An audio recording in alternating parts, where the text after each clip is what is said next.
Let's get to Richard Ojeda first, because we haven't Okay. checked in on Richard in a long time, and he's up to some hijinks that I wanna talk about.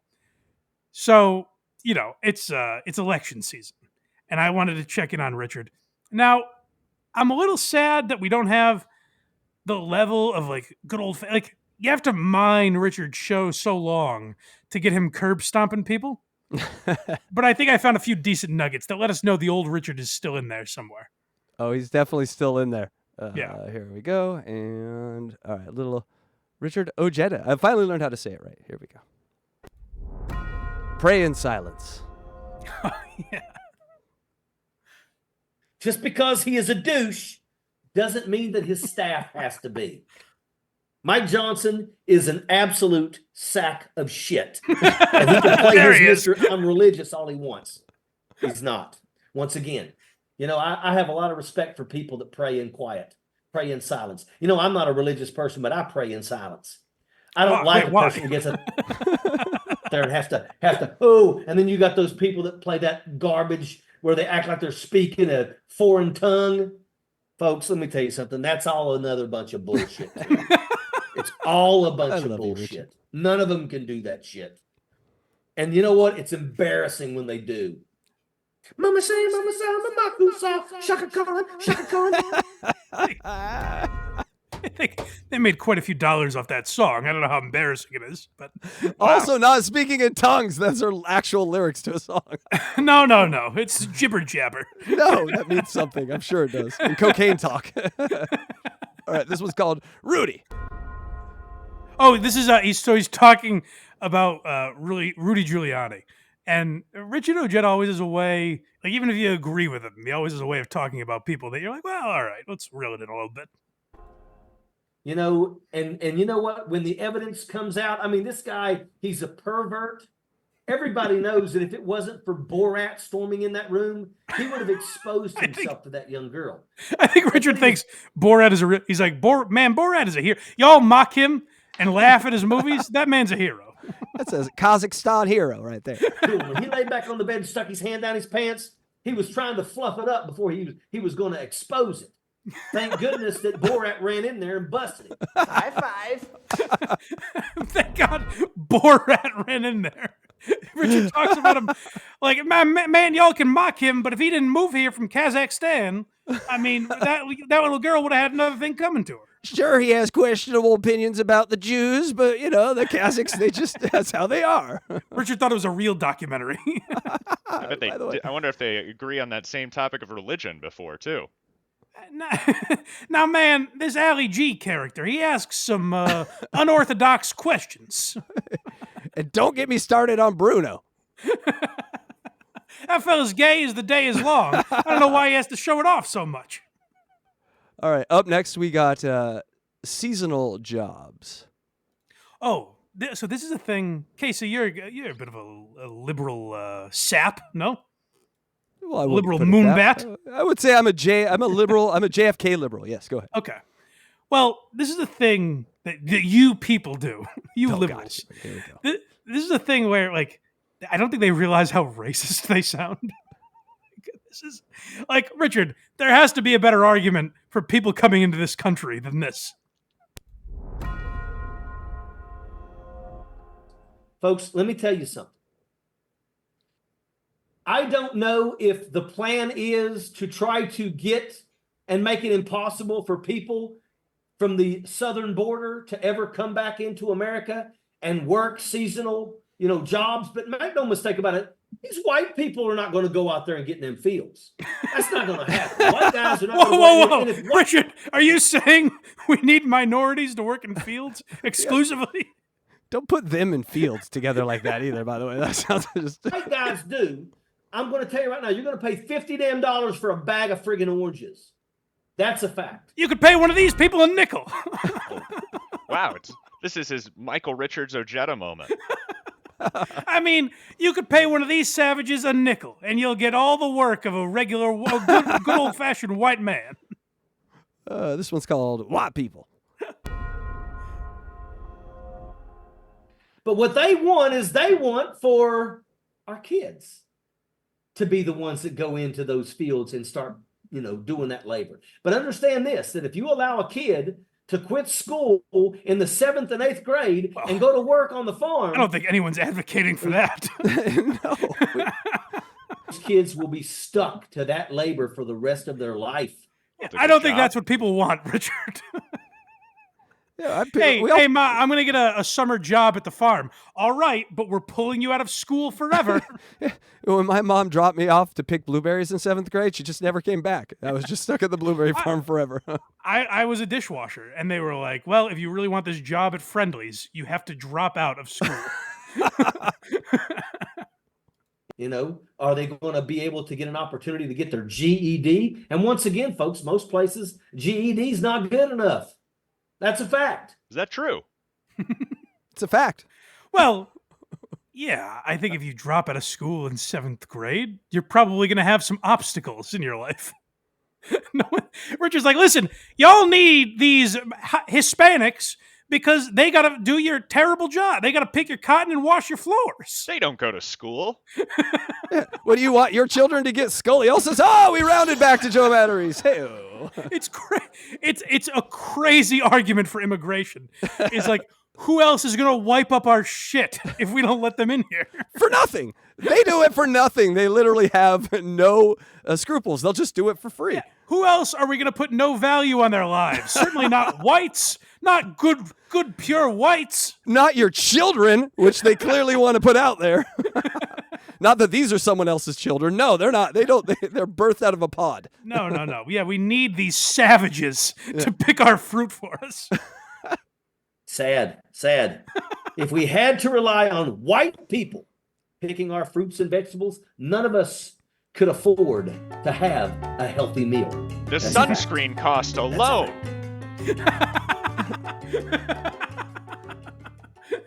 I mean, I'm from California. He's not wrong. They do provide an insane workforce for the cost. It's because they're cheap labor. We were talking about John earlier being like a liberal. It is, you would expect this argument out of like a white nationalist. Like, yes. They belong in the fields picking our fruit. These dirty mongrels. Well, liberals get away with a lot more. You should try it. You don't want good white hands picking our fruit. They are made for counting money. All right, coming up next, we got one called Conspiracy. Oh, this is my favorite one. So, after we hear these theories, I'll tell you what he's talking about. Like, there's things that he's referring to online, but I think Richard may have taken a few leaps to get to the conclusion that he's drawn here. Did you know that Saudi Arabia owns the entire 45th floor of Trump Tower? Really? You guys do know that that's one of the ways that they've been able to basically funnel money to Donald Trump. Oh. They pay for every single room on that floor, even though nobody is staying there. Oh my God. They pay the hotel that fee for every room every night, even though not one single room is being used. Dear God. This is part You get in the hotel, you get in the elevator at the Trump Tower and you're like 44, 46. Why can't I? What the heck? Right, so can I visit that hall? The people that have more money than God have a place to stay when they're in New York. Wow. Go to the 10. 45th floor. You get out of here. There's nothing for you to see here. They were doing, folks. This is how they were bribing Donald Trump. Oh. They were paying for every single room on that floor every night, every single night. And the money was always there. Oh my God. That's they would never tip. That was the worst of it, David. Jared Kushner. So I'll tell you what Richard's, before you listen to the rest of this, I'll tell you what Richard's referring to. Apparently, years ago, the UN paid for rooms in the Trump Tower. Like, that's where the UN, the Saudi Arabian, whatever you call it, faction of the UN operates out of. And they pay for utilities yearly. And so Richard is equating that to it being a ghost town, a Ponzi scheme, where if you go there, it doesn't exist. If you see someone that says, like, hey, I was up on the 45th floor of Trump Tower, the response would be, the 45th floor of the Trump Tower hasn't existed in 20 years.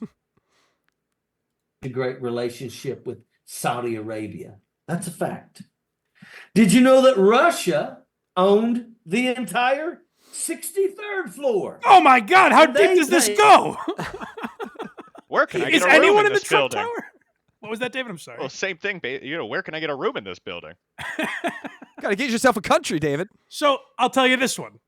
The Warthog briefed me on all this information. Apparently, there was a Russian mobster that lived in Trump Tower. So Richard is now extrapolating that to Russia pays for a floor of the Trump Tower. Every night. Every single room. This place is You know, a there was, ghost there was town. no cleaning staff that had to do anything. The rooms were clean. There were nobody in them.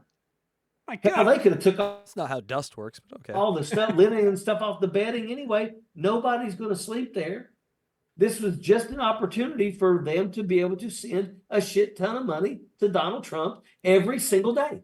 I like the idea of walking into the Trump Tower and there's just a guy at the front counter with his feet up on the desk and he's in his underwear.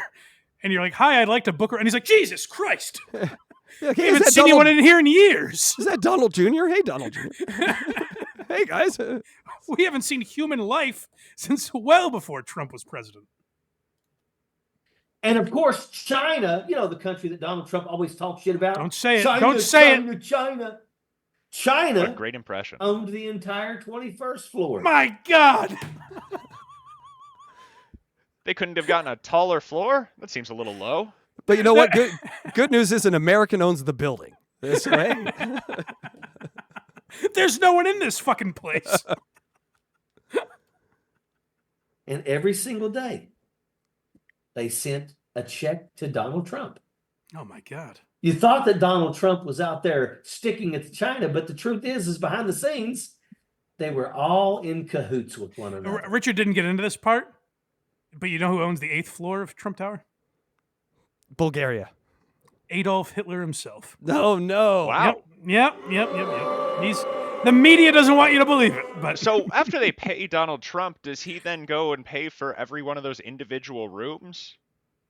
well, you don't understand, David. He owns the tower, so he doesn't. These rooms don't even exist. Yeah, they don't have money laundering out in Iowa, David. This is complicated stuff. I'm sorry. Yeah. I see.